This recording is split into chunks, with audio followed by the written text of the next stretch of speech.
প্ৰথম কথাটো হ'ল এইটো বিজেপিৰ এজেণ্ডা বা ইলেকশ্যনৰ লগত ইয়াৰ কিবা সম্পৰ্ক আছে এইবিলাক ৰাজনৈতিক দলৰ কথা ৰাজনৈতিক দলবিলাকে এইটো বিষয়ে বিবেচনা কৰিব জমিয়তে উলামা হিচাপে এই ক্ষেত্ৰত আমাৰ প্ৰাথমিক প্ৰতিক্ৰিয়া এতিয়ালৈকে কেবিনেটৰ সিদ্ধান্তটো সম্পূৰ্ণৰূপে আমাৰ আগত অহা নাই আমি দেখা নাই গতিকে সবিশেষ কোৱাটো টান এই মুহূৰ্তত যেটো আমি খবৰ পাই আছো যে মুছলিম মেৰেজ এক্ট 1935 যেটো কেবিনেটে বাতিল কৰিছে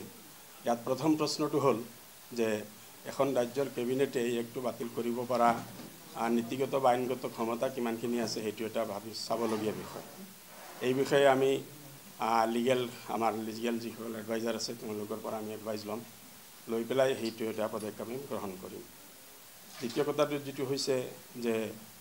এইটো কোৱা হৈছে যে বাল্য বিবাহৰ প্ৰথা ৰোধ কৰাৰ কাৰণে কাজীসকলৰ যেটো চাকৰি আছিল বা দায়িত্ব আছিল হেতু বিলুপ্ত কৰা হৈছে এই ক্ষেত্ৰত আমাৰ বক্তব্য হ'ল যে এই কামটো কৰি পেলাই বাল্য বিবাহৰ বাট আৰু অধিক সুচলহে কৰি দিয়া হ'ব কাজীসকল চৰকাৰীভাৱে অনুমোদিত কাজীসকল থকাৰ কাৰণে বিবাহৰ এটা লিমিটেশন আছে বা এটা পাবলৈ এটা জায়গা সেন্টাৰ এটা আছে কালি যেতিয়া হেকল নাইকিয়া হৈ যাব সমাজত কাজী যেতিয়া নাথাকিব তেতিয়া স্বয়ম্ভু কিমান কাজী সৃষ্টি হ'ব আৰু তেওঁলোকে গোপনে গোপনে কিমান বিবাহ কৰাই থাকিব সেইবিলাকৰ লেখযোগ চৰকাৰৰ হাতত নাথাকিব গতিকে এটা সম্পূৰ্ণ উল্টা কথা আৰু এই কথাৰ জৰিয়তে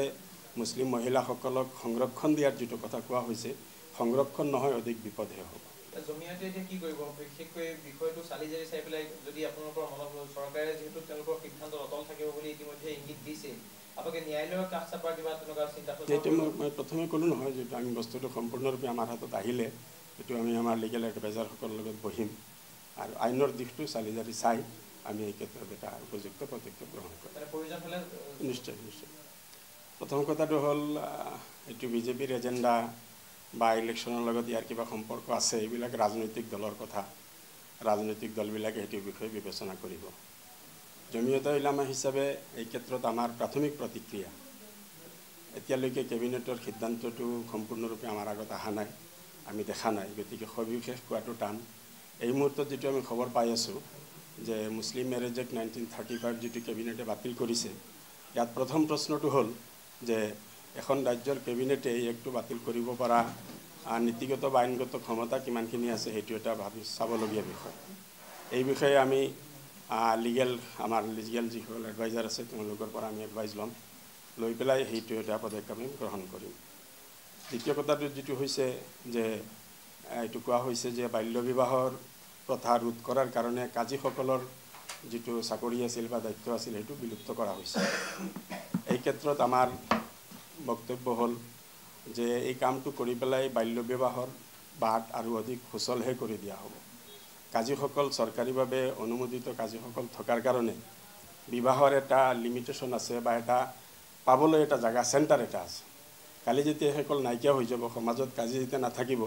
তেতিয়া স্বয়ম্ভু কিমান কাজী সৃষ্টি হ'ব আৰু তেওঁলোকে